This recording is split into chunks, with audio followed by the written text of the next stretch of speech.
Here's a big mistake a lot of people make. So I do want a humble spirit. So here's what they do. And I think there are some people who really and truly desire to have that kind of a spirit, but they don't know how to go about it. And so what they do is they think, well, if I say enough about myself and degrade myself enough, finally I'll become humble. And so they say, well, you know what? I'm a nobody. I'm not very significant. No, my job is this. No, I don't have that. No, the truth is I'm poor.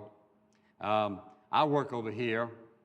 I just never have had the breaks in life, and you know, God doesn't seem to answer my prayers, and thank you very much.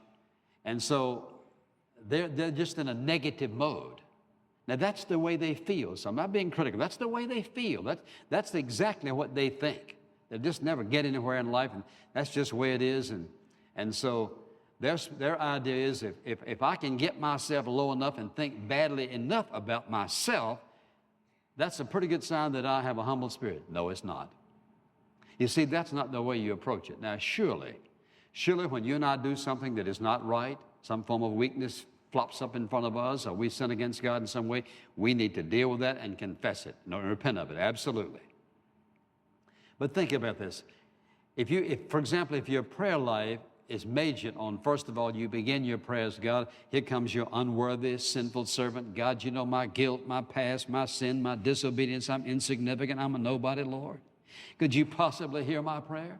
You think that pleases God? No, it doesn't please God. Is that a sign of humility? No, not really. But I understand why people do that. Just coming to God and berating yourself and telling him how awful you are and how nothing you are and how unworthy you are and insignificant you are and you're no good and no count and all this. And they degrade themselves.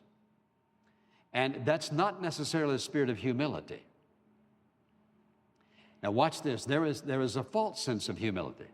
Someone who's always there to help serve because they want the recognition. That is not humility. That is selfishness. Listen, that is selfishness cloaked in service. We don't have to degrade ourselves. We can come to him acknowledging, first of all, that our access to him is through the cross of Jesus Christ. And then, if there's something we need to deal with it, deal with it. Thank him for his forgiveness. Ask for his help, his direction, his guidance, his instruction, whatever, and move on in thanksgiving and praise. You see, if you'll notice, for example, the great prayers of the Old Testament are prayers that magnify and focus on God.